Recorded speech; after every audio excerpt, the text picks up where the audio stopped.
বাবা একজন, মা একজন, তারা তালুকদের বাড়িতে আগে থেকে কাজ করতো। তো আমার যখন জন্ম হয়েছে তারপর তো আমি দেখতেছি যে ওই বাসায় এই কাজ কাম করে। এখন আমি বাবাকে অনেকবার বলছি যে বাবা আমি পড়াশোনা করতে চাই। তোকে দেখ মা, তোকে কিভাবে পড়াবো, আসলে আমার কত টাকা পয়সা কোনো কিছু নেই, যে টাকা পয়সা থাকতো তাহলে তো পড়াশোনা করাইতাম। করতে করতে বাবা কাজ করতেছি, চলতেছি, হঠাৎ করে আমার বাবাটা মারা গেল। এখন সংসারে মা আছে, আমি আছি। তার মারাত্মকে তো দেখতে হবে কিভাবে কি করবো। অসুখ বিসুখ মানে কি বলবার, অসুখ বিসুখের কথা, বয়স হয়ে গেছে না, একদিন কাজ করলে আরেকদিন কাজ করতে পারে না, আরেকদিন কাজ করলে অনেক করতে পারে না, সংসারটা চালানো অনেক কষ্ট হয়ে গেল। হ্যাঁ, আমি কোন একটা কিছু করি। পরে বললো তুই কি করবি, বললাম আমিও কাম করম। বলো তুই যে কাজ কাম করবি, তুই কি পারবি এগুলা? আমি পারবো, তুমি চেষ্টা করলে পারবো, করতেছি, ভালোই আছি। এখন মাকে আমি আর কাজ করতে দিচ্ছি না, মাকে বাসায় রাখতেছি। মানে বলছি তুমি বাসায় থাকো, আমি কাজ কাম করবো, প্রতিদিন রাত্রেবেলা বাসায় যাবো, বাসায় এসে তোমার কাছে থাকবো, খাওয়া দাওয়া করবো, একসাথে তুমি আমাদের থাকতে পারবো, সমস্যা নেই। ওইভাবে কাজ করতেছি।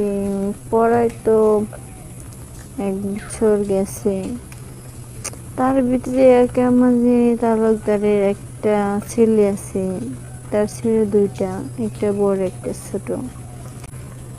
এই শুরুতে দেখে আবার হামচুকে ডাকি, হাসি, না কি অবস্থা। এখন ভাই আমি গরিব মানুষ, আমি তার ওইরকম কোনো কিছু নাই, আর পড়াশোনা করি না, এরকম শিক্ষিত না। এরা কি কয় না কয় তো বুঝি না। আমার বলতেছে শুন জরিনা, তোর একটা কথা বলি। পরে বললাম যে ভাইজান কি বলবেন বলেন। পরে বলতেছে তোরে নিয়ে যাব শপিং, তো শপিং করে দিন। আমার শপিং এ নিয়ে যাবেন, শপিং করবো? শপিং টপিং আবার কি, কাপড় চোপড়। ও কাপড় চোপড় কিনে দিবেন, তোর আমি চাইতে কইছি, তুই চল। আচ্ছা ঠিক আছে, বড়লোক মানুষ, হয়তো ভালো, আমি যেগুলো পরে থাকি এগুলো দেখে মনে হয় ভালো লাগে না, এর লেগে আমার ভালো কাপড় চোপড় কিনে দেব না। কি যিনি কয় রেস্টুরেন্ট নাকি হোটেল মোটেল কি কয়, পরে নিয়ে গেল হোটেলে। তো আমার সেই ভালো লাগলো, কি সুন্দর করে সাজানো জেনে, সুন্দর বিছনা টিছনা, কি নরম সোফা টোফা, কি হে কত কিছু। বিছনার ভিতরে যাই শুইলাম। আমার কাপড় চোপড় কিনে দিবেন, তা বাদ দে আপনি আমার এই হোটেলে নিয়ে এলেন কে? বললো যে দেখ, তুই কি চাস না তুই ভালো খাইতে, ভালো পড়তে, ভালো কাপড় চোপড় ঘোরাফেরা করবি, পড়াশোনা করবি, মানে আমার অনেক লোভ লালসা দেখাইলো। তো আমার স্বপ্ন ছিল পড়াশোনা করবো, তো এক পর্যায়ে আমি রাজি হয়ে যাই। আচ্ছা ভাইজান ঠিক আছে। পরে বললাম আমার অনেক কষ্ট হইতেছে, আস্তে ধীরে কাজ কাম করেন। পরে কাজ কাম শেষ করে দেওয়ার পরে এক পর্যায়ে ওখান থেকে চলে এলাম। করলি না, সে আমাকে বললো দেখো ওইগুলোতে ভালো লাগে না, এমনিটা তুই কোনো সমস্যা, কারই কোনো সমস্যা হবে না, চল তো। পরে বাসায় এলাম, কাজ কাম করতে, হঠাৎ করে কাজ করতে করতে করতে করতে আমার পরে গ্রামের মানুষ সবাই বললো যে কি ব্যাপার, তো পেট এত বড় হইতেছে কে, তো পেটটা অনেক বড় হয়ে গেছে। তো মানুষটা বলতেছে কিরে তুই কার সাথে, কি সবাই জানাজানি হয়ে গেছে। পরে আমি তালুকদারের কাছে গেলাম, বললাম যে আঙ্কেল আপনি ছেলে আমার সাথে বলছি, আপনি কোন একটা কিছু করেন।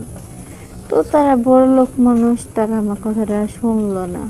উল্টারও আমাকে অপমান করলো মিথ্যা অপবাদ দিয়ে। ঘুরতেছি এখন হঠাৎ করে একটা ভাই সাথে দেখা হয় আমারই। সে আমাকে তার বাসায় নিয়ে গেল। আমি তার সব কথা বললাম, এই সমস্যা এই সমস্যা।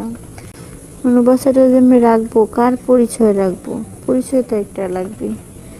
পরে বাচ্চাটা রাখলাম। 1 মাস খুব ভালো ব্যবহার করছি। বুঝি না, হয়তো মনে পৃথিবীতে একটা ভালো মানুষ পাইছি। এখন ঘুমানোর পর দেখি ভাইরা নাই। কি ব্যাপার, ভাইরা নাই, কই গেছে? পরে দেখি যে না, আমি যেটা ভাবছিলাম আসলে সেটা না। ভাইটা অনেকই ভালো ছিল। তার সে দেশে গেছিল আমাকে রেখে। পরিচয় করে দেওয়ার পরে ওই ভাইটা পরে আমার